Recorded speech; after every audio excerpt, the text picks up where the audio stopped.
Olá, bem-vindo ao canal Histórias Mágicas Reais para Dormir. Aqui você ouve histórias verdadeiras que parecem contos, histórias de coragem, fé e destino, de pessoas que mudaram o mundo e que ainda hoje nos inspiram a sonhar. Antes de começarmos, encontre uma posição confortável. Respire fundo, ajuste o volume, deixe o som suave, como uma voz amiga que te acompanha no silêncio da noite. Agora, relaxe os ombros, solte a respiração e permita que sua mente viaje comigo. Aproveite e me conte nos comentários de onde você está ouvindo esta história e que horas são aí. Gosto de imaginar pessoas em muitos lugares do mundo, ouvindo juntas, embaixo do mesmo céu estrelado. E se você gosta de histórias calmas, de vozes que te levam a outros tempos, curta este vídeo, se inscreva no canal e ative o sininho para não perder nossas próximas histórias mágicas e reais. Agora, feche os olhos, respire lentamente e vamos voltar juntos no tempo. Para a França do século XV, uma terra dividida pela guerra, onde uma menina simples ouviu a voz de Deus e acreditou. O ano era 1412.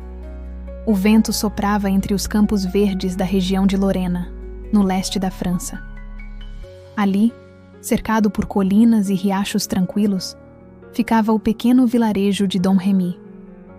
Casas de pedra e palha, igrejas pequenas, camponeses que trabalhavam desde o nascer do sol. A vida era simples, mas o coração das pessoas era cheio de fé. Foi ali que nasceu Joana, filha de Jacques d'Arc e Isabelle Romé. Uma família humilde, mas rica em devoção. Desde pequena, Joana era diferente. Enquanto as outras crianças brincavam nos campos, ela gostava de se recolher e rezar. Sentava na relva, olhava o céu e ficava quieta, como se escutasse algo que ninguém mais podia ouvir. A França vivia dias difíceis. A guerra entre franceses e ingleses já durava quase 100 anos. Cidades inteiras haviam sido destruídas. O povo passava fome, os soldados viviam cansados. E o trono francês, dividido entre traições e disputas, parecia estar à beira do fim. Mas em meio a tanta escuridão, Deus preparava uma luz, e essa luz brilharia através de uma menina. Joana cresceu aprendendo a fiar, a cuidar dos animais, a ajudar a mãe em casa. Mas seu coração pertencia à oração. Ela se ajoelhava todos os dias na capela da aldeia e pedia a Deus que protegesse a França. Era uma menina simples, com um olhar firme e puro, e ninguém imaginava que aquela filha de camponeses mudaria o destino do país inteiro. Quando Joana tinha 13 anos, aconteceu algo extraordinário. Era uma tarde calma de verão. O sol brilhava entre as folhas. E de repente, uma luz apareceu diante dela. Não era uma luz comum. Era suave, quente, viva. E dela vinha uma voz serena, profunda, que falava direto ao coração. Joana se assustou, mas logo sentiu paz. A voz disse apenas: Joana, sê boa e piedosa. O Senhor tem planos para ti. A luz se dissipou. O vento soprou. E Joana ficou em silêncio, com as mãos unidas e o coração acelerado. Ela não contou a ninguém. Guardou o segredo. Mas nos dias seguintes, a voz voltou. E cada vez que voltava, trazia uma mensagem mais clara. As vozes lhe disseram que eram santos. Entre eles, São Miguel, Santa Catarina e Santa Margarida. Eles falavam com doçura e pediam que Joana confiasse. Diziam que a França sofria, que o povo havia perdido a esperança e que ela seria escolhida para ajudar. No começo, Joana achou que fosse imaginação. Mas as vozes eram tão reais, tão cheias de paz, que ela não podia duvidar. Passava horas rezando, pedindo força e entendimento. E quanto mais rezava, mais sentia o chamado crescer dentro dela. Os anos passaram, e a França piorava. As aldeias eram saqueadas, as igrejas queimadas, as crianças morriam de fome. Mas, em meio ao caos, Joana continuava firme. Ela acreditava que Deus estava ouvindo, e que em breve mandaria uma resposta. Ela não sabia que a resposta era ela mesma. Certa manhã, Enquanto cuidava das ovelhas, a voz voltou mais forte do que nunca. Era São Miguel. E ele disse: Joana, a França precisa de ti. Levanta-te, vai até o rei e dize-lhe que Deus o escolheu para reconquistar o trono. Joana sentiu o corpo estremecer. Olhou para o céu e perguntou: Como eu, uma camponesa, posso falar com o rei? E a voz respondeu: Deus estará contigo. Ela chorou. Chorou de emoção e medo, mas dentro dela havia uma certeza. Era chegada a hora. Nos dias seguintes, Joana quase não dormia. Rezava o tempo todo. Falava com as vozes em pensamento. Pedia um sinal. Pedia coragem. E as vozes, sempre calmas, lhe diziam que ela não estava sozinha. Ela começou a planejar sua viagem. Sabia que ninguém acreditaria em uma menina que dizia ouvir anjos. Mas sua fé era maior que a dúvida. Certa noite falou com o pai e a mãe. Disse que precisava ir até o rei. O pai se irritou. Achou que era loucura. A mãe chorou. Mas Joana permaneceu firme. Ela não pedia permissão. Pedia bênção. Durante dias, o vilarejo inteiro falou sobre ela. Uns diziam que estava possuída. Outros, que era santa. Mas ninguém conseguia ignorá-la. Os olhos da menina brilhavam com algo diferente. Não havia medo, nem dúvida. Apenas propósito. Enquanto isso, em cidades distantes, o rei Carlos VII se escondia entre conselheiros e via seu império desmoronar. Soldados desertavam, o povo se desesperava, e até os mais fiéis começavam a duvidar. O trono da França parecia prestes a desaparecer. Mas em Dom Remy, uma menina preparava-se para partir. Na manhã de sua partida, o sol nascia devagar, tingindo o campo de dourado. Joana vestiu uma roupa simples, prendeu o cabelo e montou em um cavalo emprestado. Levaria apenas sua fé e a certeza de que Deus a acompanhava. Enquanto o vilarejo a observava, alguns a chamaram de louca. Outros se ajoelharam e fizeram o sinal da cruz. Joana apenas sorriu e disse baixinho: Meu caminho é o caminho de Deus. E partiu. A menina de Dom Remy seguia sozinha por estradas perigosas. Atravessava florestas, riachos e cidades em guerra. Mas em nenhum momento olhou para trás. As vozes a guiavam. E o medo, que para qualquer outra pessoa seria insuportável, em Joana se transformava em fé. Ela não sabia o que encontraria adiante, mas tinha certeza de que o destino a esperava. Joana partiu de Dom Remy. Sozinha, com o coração cheio de coragem, ela seguia pelas estradas frias e perigosas do interior da França. Ela sabia que o caminho seria difícil, sabia que muitos zombariam dela, mas acreditava, com toda a alma, que Deus abriria as portas certas. Durante dias, cavalgou por vilas destruídas, cruzou pontes quebradas, passou por soldados feridos e rezou por todos eles. Muitas vezes, dormia sob o céu aberto, com o vento cortando o rosto e o coração ardendo de fé. As vozes a guiavam em silêncio, e a menina de 16 anos seguia firme, com a certeza de que o impossível não era obstáculo para Deus. Certa noite, chegou a uma pequena cidade chamada Vaucouleurs. Ali morava Robert de Baudricourt, um capitão leal ao rei. Joana sabia que precisava falar com ele. Ele seria o primeiro passo para chegar a Chinon, onde o rei Carlos VII se escondia. Mas quando Joana se apresentou, o capitão riu. Uma menina camponesa enviada por Deus? Ele zombou. Vai para casa, pequena, e deixa os homens cuidarem da guerra. Joana, com uma calma impressionante, respondeu: Deus não precisa de força para escolher. Precisa de fé. Baudricourt virou as costas e mandou que ela fosse embora. Mas Joana não desistiu. Nos dias seguintes, ela voltou à sua casa várias vezes, sempre com o mesmo olhar firme e sereno. Enquanto os soldados zombavam dela, ela apenas sorria e rezava. Até que algo aconteceu. Certa manhã, Baudricourt recebeu notícias terríveis da frente de batalha. Um ataque fracassado, centenas de homens mortos. Tudo exatamente como Joana havia previsto dias antes. O capitão começou a duvidar da própria descrença. Chamou Joana novamente e perguntou: Como sabias disso, menina? Ela respondeu apenas: Deus me contou. Baudricourt a observou em silêncio. Naquele momento, ele percebeu algo em seu olhar. Um brilho calmo, quase divino. E então, pela primeira vez, acreditou. Ele decidiu ajudá-la. Deu-lhe um cavalo, uma espada simples, e alguns homens para escoltá-la até Chinon. Antes de partir, Joana se despediu do vilarejo. Ajoelhou-se diante de uma pequena imagem da Virgem Maria e sussurrou: Guia-me, Senhora, que eu seja digna da missão que recebi. O sino da capela tocou uma única vez, e a viagem começou.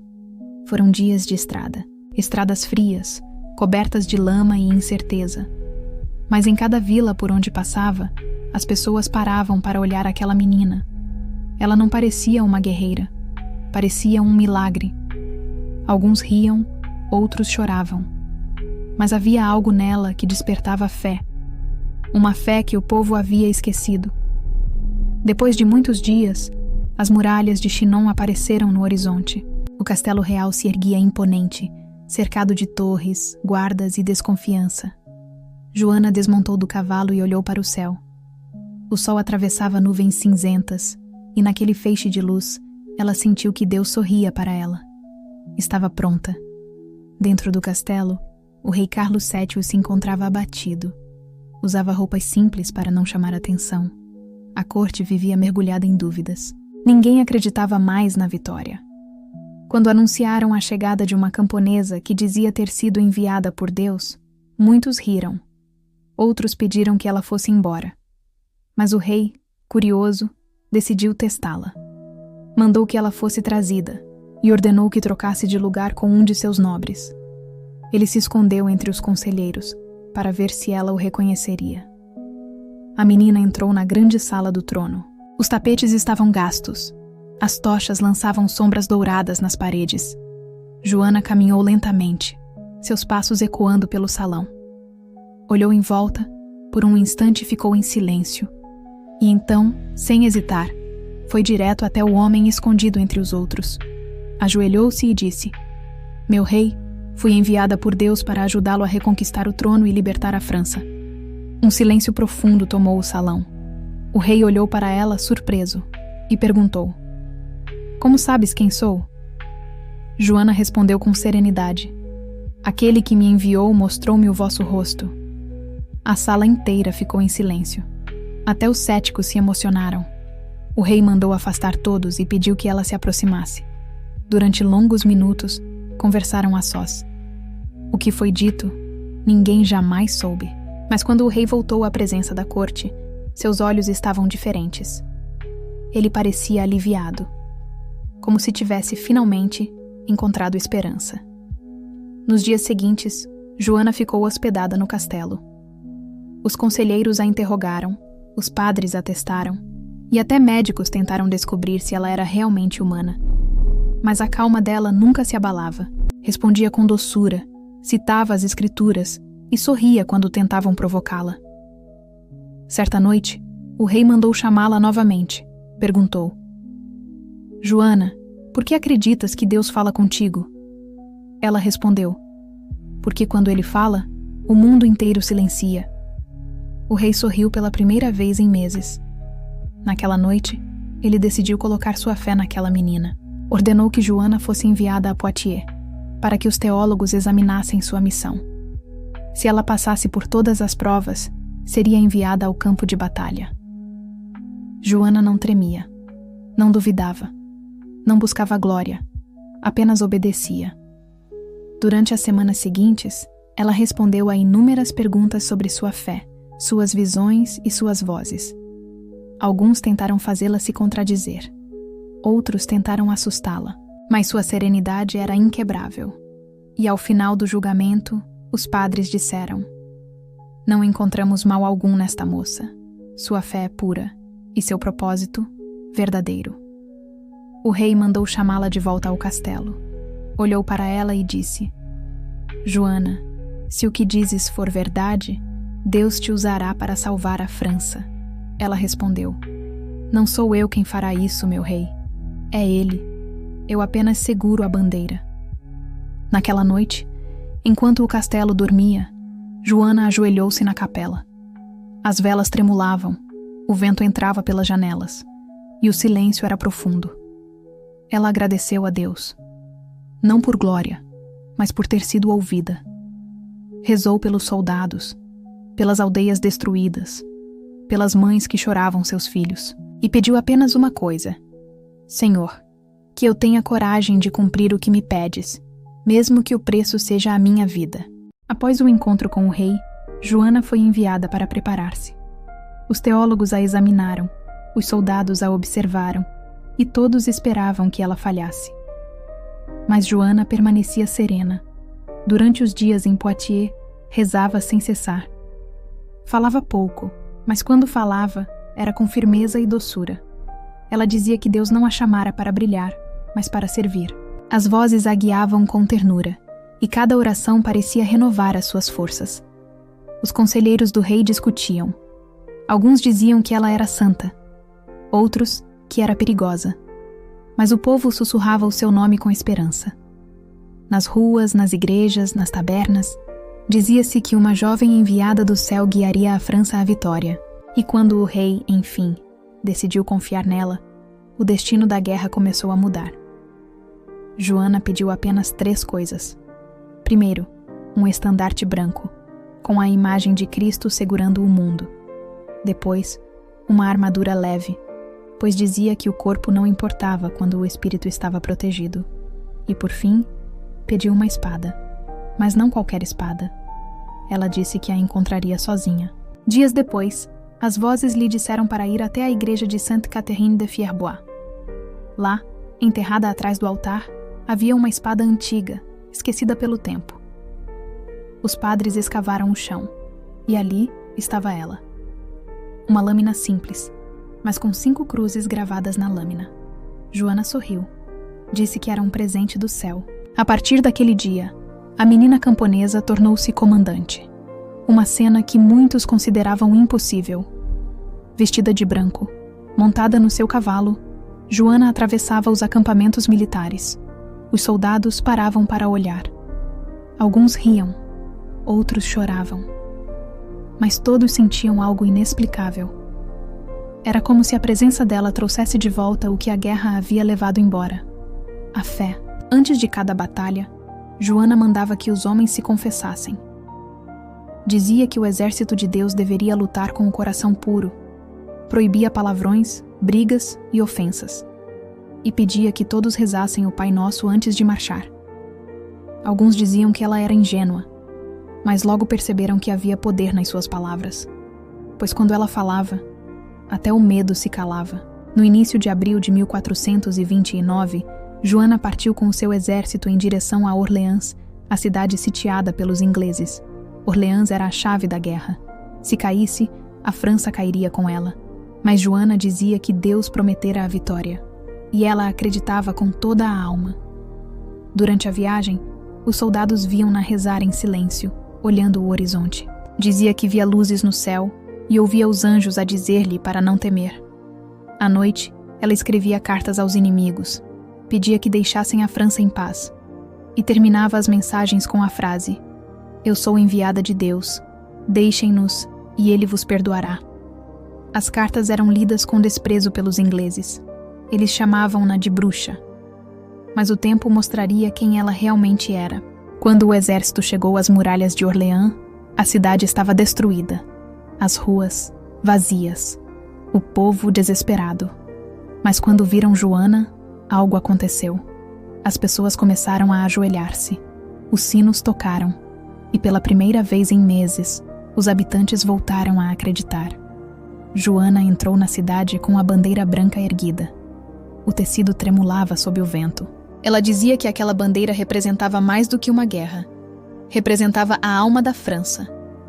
Nos dias seguintes, organizou os soldados, ajudou os feridos e levou comida aos mais pobres. Não dormia, mal comia, mas a sua energia parecia inesgotável. As batalhas começaram. Flechas, fogo, gritos. Mas Joana não recuava.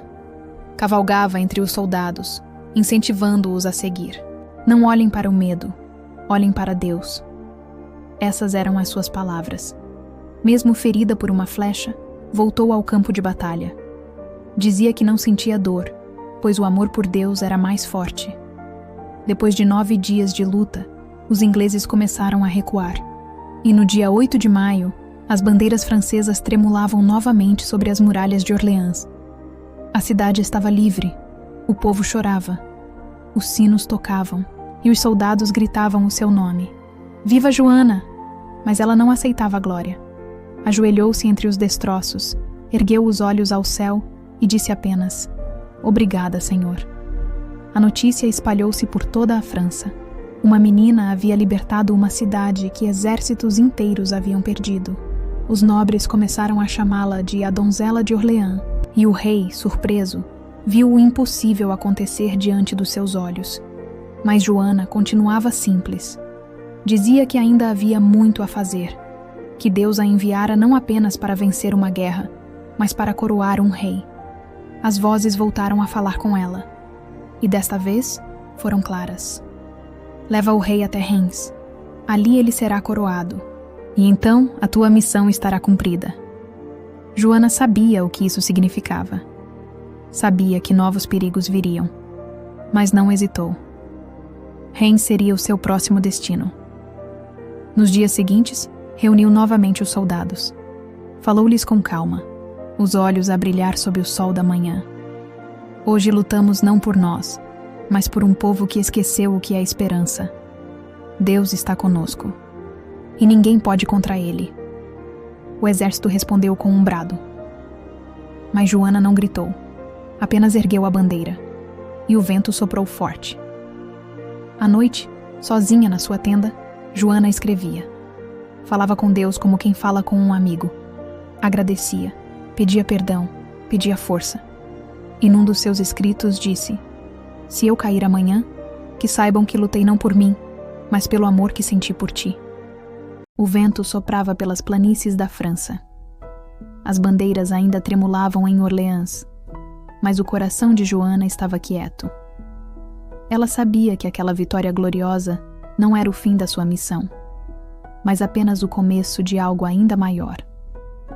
As vozes que a guiavam desde a infância voltaram a falar, mas desta vez o chamado era mais grandioso, mais arriscado. Joana, diziam elas, a França foi libertada, mas ainda não renasceu.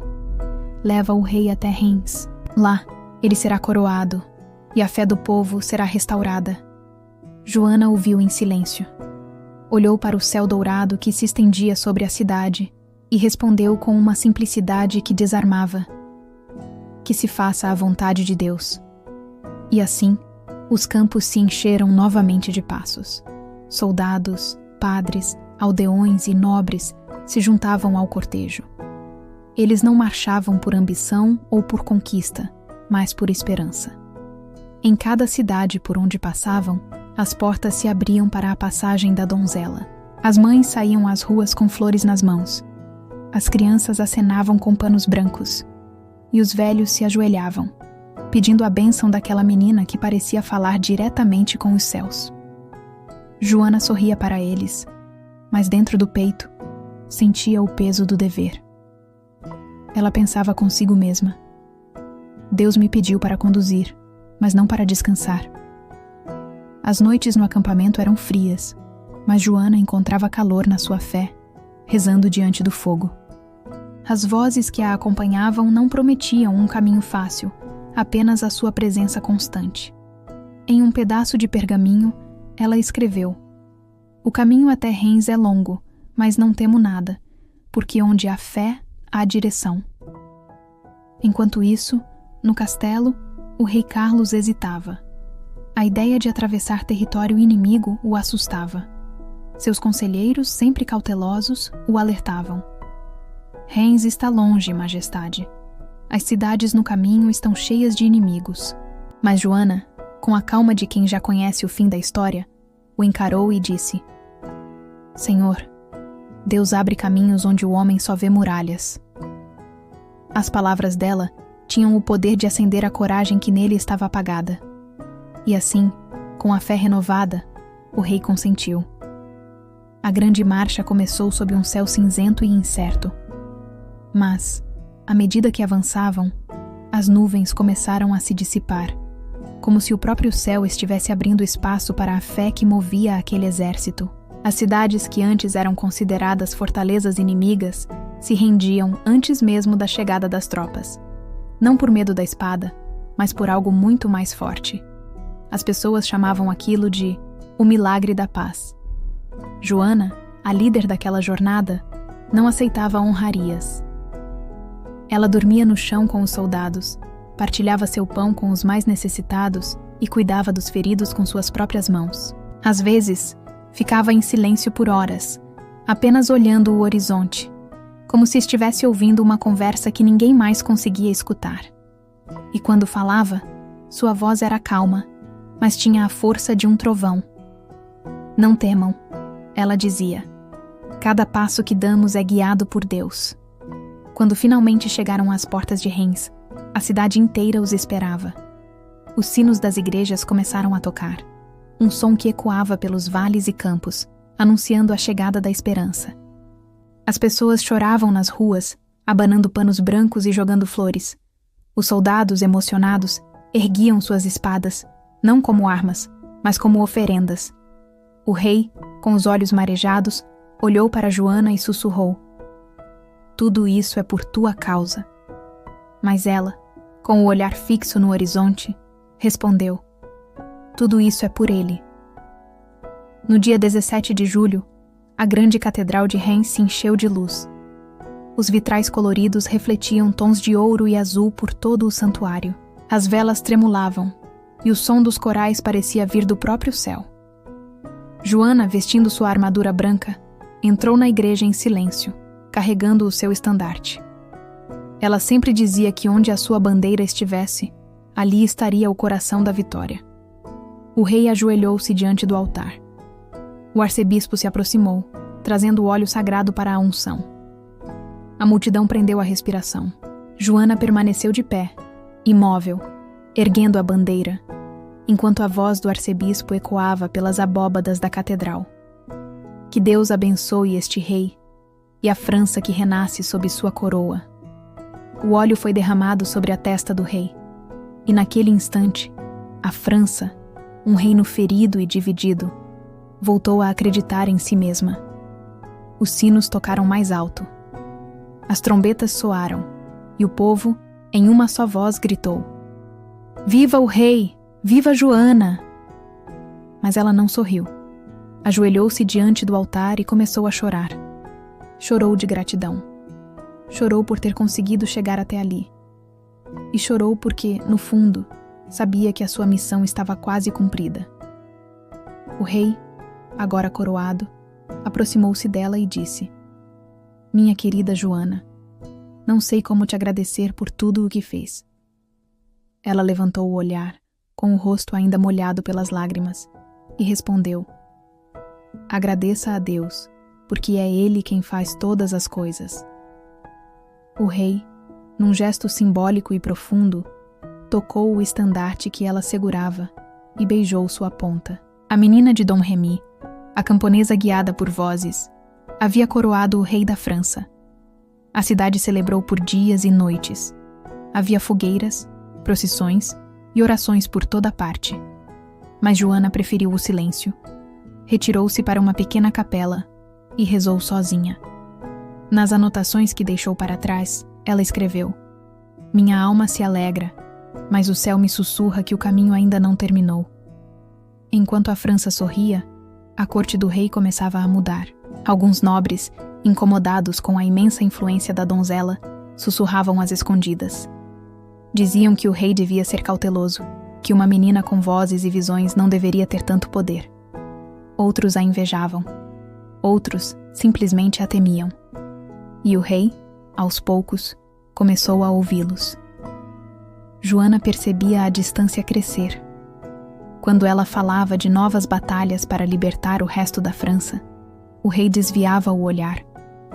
Quando pedia reforços para libertar Paris, ele hesitava, dava desculpas, mas ela continuava firme em seu propósito. "Eu vim para cumprir uma promessa", ela dizia, "e enquanto Deus me der voz, eu não me calarei." Certa noite, as vozes voltaram a chamá-la. Mas desta vez, o tom era diferente. Eram mais suaves, quase tristes. Joana, disseram, o tempo da glória termina aqui. Agora virá o tempo da prova. Ela não respondeu. Apenas chorou em silêncio. Não por medo do que viria, mas por saber que Deus a estava preparando para algo ainda maior que as vitórias em batalha. Nos dias seguintes, Joana partiu de Reims. Levava consigo apenas sua espada, sua bandeira e sua fé inabalável. Enquanto cavalgava pelos campos dourados, olhou para trás uma última vez. As torres da catedral ainda brilhavam ao longe. O povo dormia em paz. O rei reinava em seu trono. E ela, a menina que havia tornado tudo isso possível, seguia sozinha, em direção ao desconhecido. O céu começava a se nublar no horizonte. E pela primeira vez, Joana sentiu o vento frio da solidão. Mas mesmo ali, caminhando para as sombras do futuro, ela continuava a orar. Senhor, se ainda tens algo para mim, dá-me coragem para enfrentar. E se chegou a hora do silêncio, fica comigo até o fim. Assim, terminou o tempo da luz. A donzela de Orleans havia coroado um rei, reerguido um país e feito a fé florescer em meio à guerra.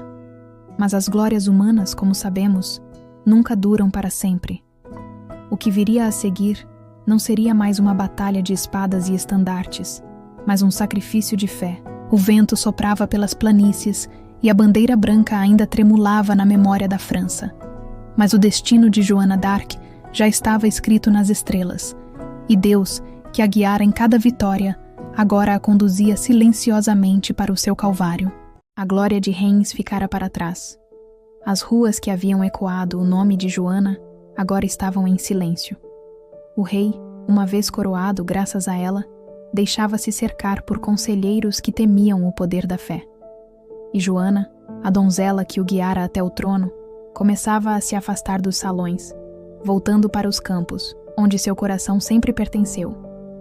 Ela não buscava títulos, nem ouro, nem agradecimentos. Queria apenas cumprir o que sentia ser sua missão divina. Mas o céu, que antes parecia tão próximo, agora se calava. As vozes que a guiavam vinham cada vez com menos frequência.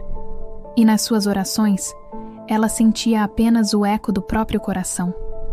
Mesmo assim, mesmo sozinha, Joana continuava lutando. Ela pediu ao rei permissão para libertar Paris, que ainda estava sob o domínio inglês. Mas ele hesitou. Os nobres o convenceram de que a campanha era arriscada demais. Ela insistiu. Majestade, enquanto o inimigo ocupar Paris, a França ainda estará ferida.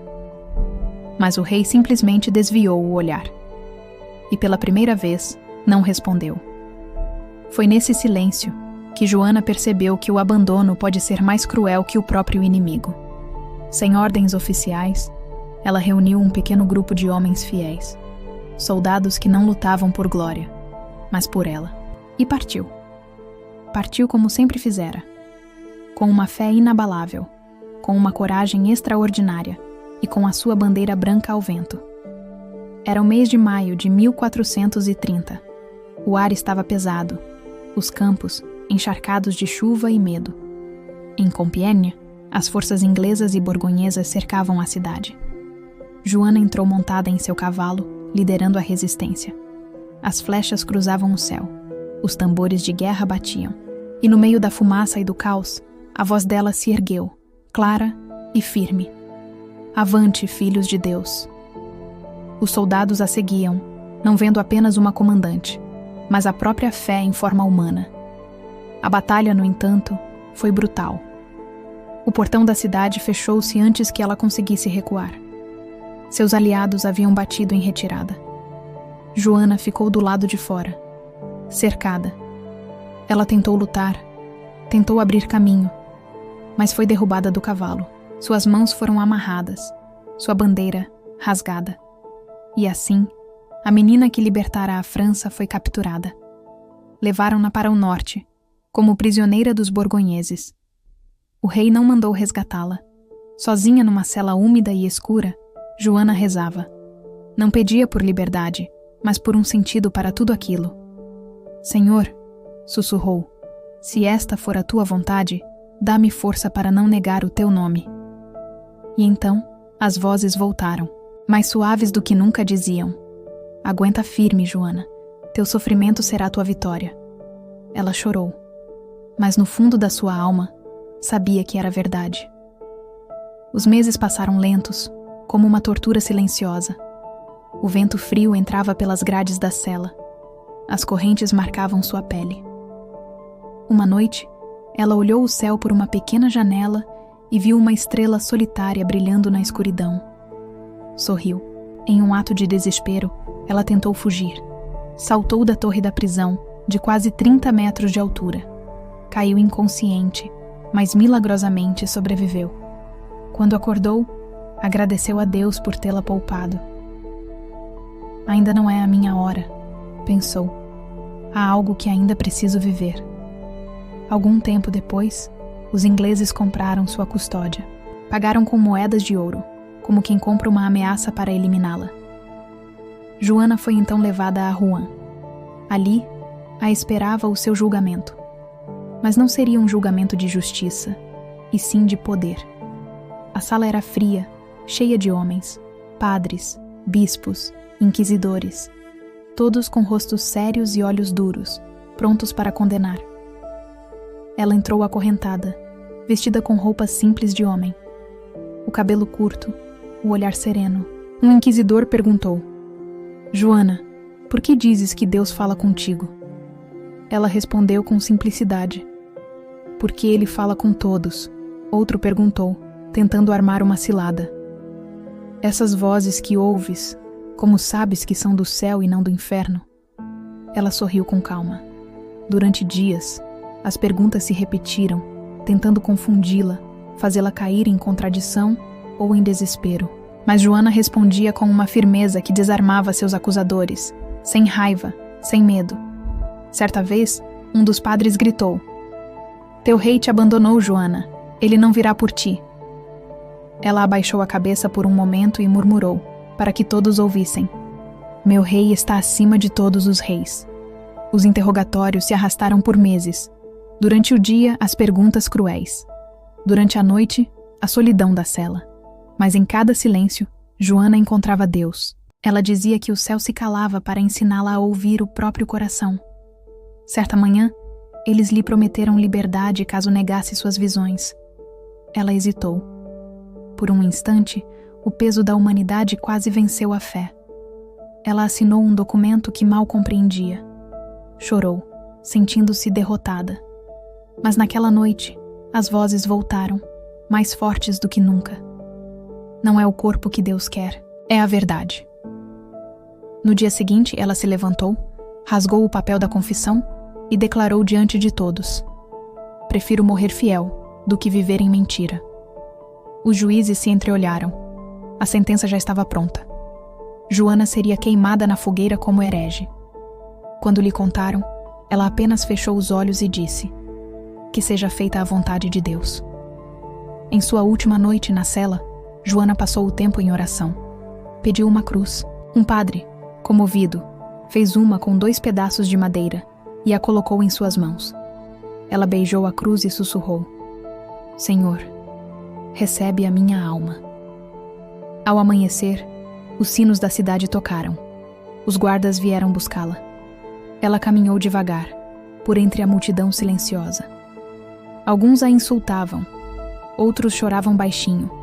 Um soldado inglês, tomado de compaixão, pegou um galho, fez uma pequena cruz de madeira e a entregou a ela.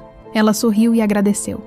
Quando chegou à praça, olhou para o padre e fez um último pedido: levante a cruz bem alto, para que eu a veja até o fim.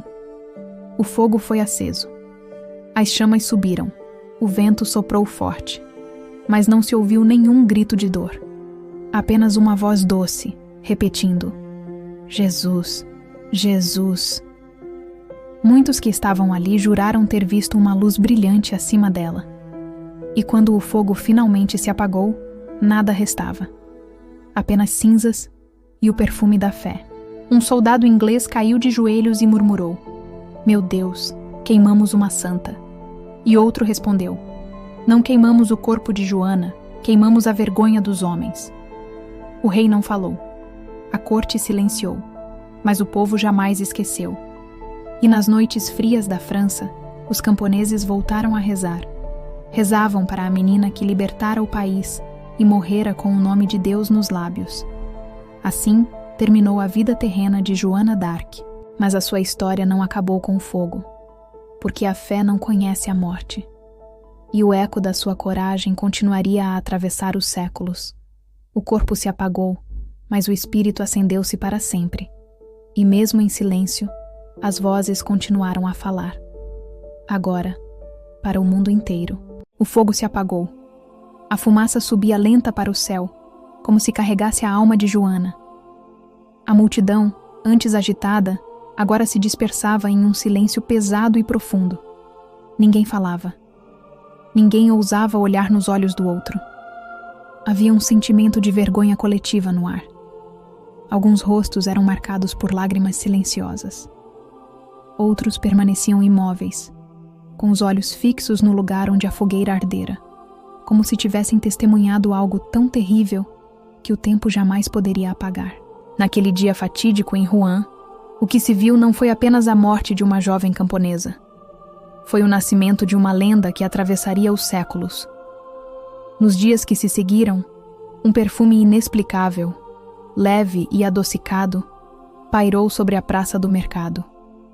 Os soldados que haviam acendido o fogo, homens rudes acostumados à brutalidade da guerra, não conseguiam dormir. Eles contavam em sussurros assombrados que viam o rosto sereno de Joana nas chamas que dançavam em suas memórias atormentadas.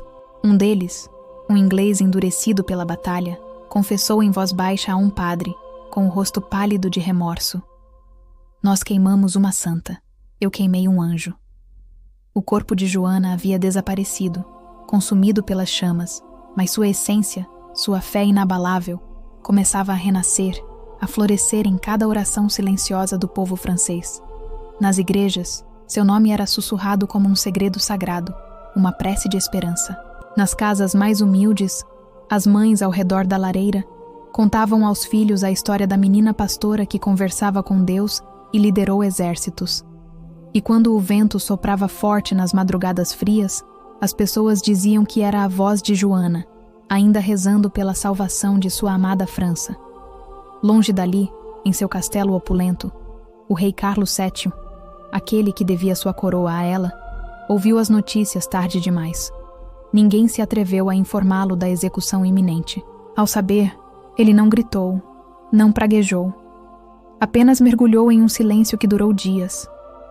Ele não falou com ninguém, recusando audiências e conselhos.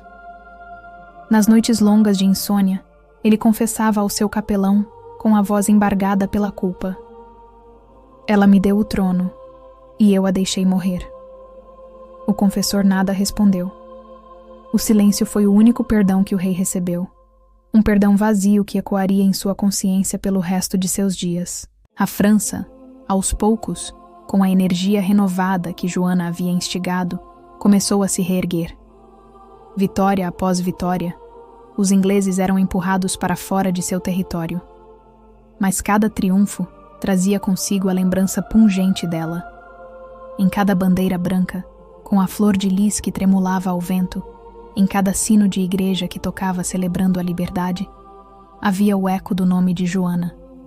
Aqueles nobres e clérigos que haviam zombado dela, que a chamaram de bruxa, agora rezavam secretamente por sua alma. Os juízes que a condenaram foram, um a um, morrendo em desgraça e remorso. E o povo simples, que antes vivia sob o jugo do medo e da opressão, voltava a acreditar, a ter esperança no futuro. 50 anos se passaram. O tempo, esse juiz invisível e implacável, começou a limpar as camadas de mentiras e injustiças que mancharam o julgamento de Joana. Um novo Papa, Calixto III, ordenou uma revisão completa do processo. Um novo tribunal foi formado, não para condenar, mas para descobrir a verdade. Testemunhas que ainda viviam foram chamadas a depor. Soldados, padres, camponeses de Dom Remy, companheiros de batalha. Todos contaram a mesma história. Joana era pura, fiel, corajosa e santa. O veredito foi unânime. O julgamento que a condenara foi declarado nulo, fraudulento e injusto. Seu nome, finalmente, foi limpo e restituído à luz da verdade. A Igreja Católica, em um ato de humildade histórica, reconheceu seu terrível erro. O rei, agora já velho e próximo da morte, talvez tentando aliviar o peso em sua consciência, mandou erguer uma estátua em sua honra na cidade de Orleans, o palco de sua maior glória.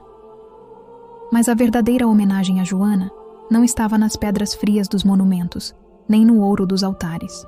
Estava, e sempre esteve, no coração de um povo que nunca esqueceu a menina camponesa que lhes devolveu a alma e o orgulho de serem franceses. Os séculos passaram como páginas de um livro.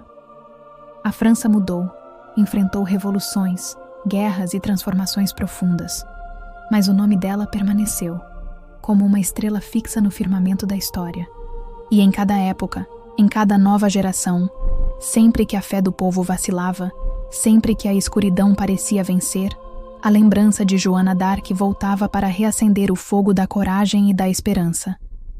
Finalmente, em 1920, quase 500 anos após sua morte na fogueira, o Vaticano a declarou oficialmente Santa Joana d'Arc. Sinos tocaram em toda a França, de Paris à Normandia. As catedrais e igrejas se encheram de fiéis. Nas ruas, as pessoas choravam de emoção. Era um momento de catarse nacional. O mesmo país que, por meio de seus líderes, havia queimado Joana, agora se ajoelhava em reverência diante dela. E em cada altar, uma vela acesa por sua alma brilhava com uma luz muito mais intensa e pura do que o fogo que um dia tentou, em vão, apagá-la. Dizem que no céu da Normandia, o vento ainda sopra suavemente sobre os campos verdes. E nas noites tranquilas de primavera, se você ouvir com atenção, poderá perceber um murmúrio distante, levado pela brisa. Jesus, Jesus! As mesmas palavras que ela pronunciou quando as chamas se ergueram ao seu redor. Mas agora, não são mais palavras de dor. São orações de eternidade, um eco de paz que ressoa através do tempo. O fogo não a destruiu. Ele a transformou.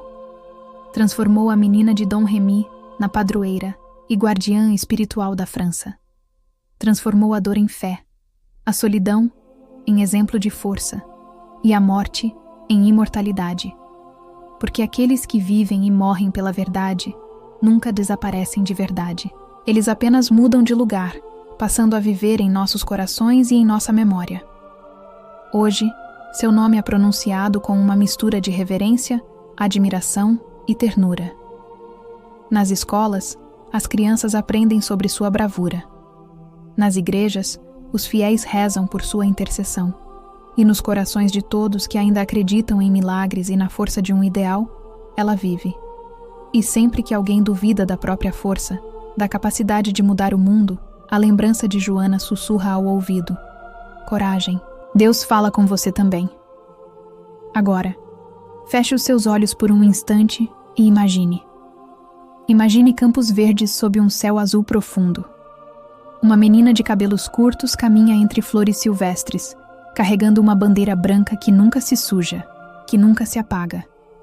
O vento brinca suavemente com o tecido. O sol da manhã toca seu rosto, e uma paz profunda, uma paz que transcende o entendimento, envolve tudo ao redor. Ali está Joana, não mais a guerreira, não mais a prisioneira, mas livre, serena, eterna, em casa. A história de sua vida terrena chegou ao fim, mas a sua alma, sua essência, continua mais viva do que nunca. Porque o fogo que a consumiu não foi o fogo da destruição, mas sim o fogo inextinguível da fé. E essa chama, ainda hoje, ilumina o mundo inteiro. Assim termina a nossa história de hoje sobre Joana d'Arc. Esperamos que a coragem dela possa iluminar os seus sonhos e inspirar os seus dias. Muito obrigado por nos acompanhar até aqui no canal Histórias Mágicas e Reais para Dormir. Se você gostou dessa jornada, por favor, deixe o seu like para nos ajudar a continuar trazendo mais histórias como esta. E se ainda não for inscrito, inscreva-se no canal e ative o sininho para não perder nenhum de nossos próximos contos. Tenha uma boa noite e sonhos inspiradores.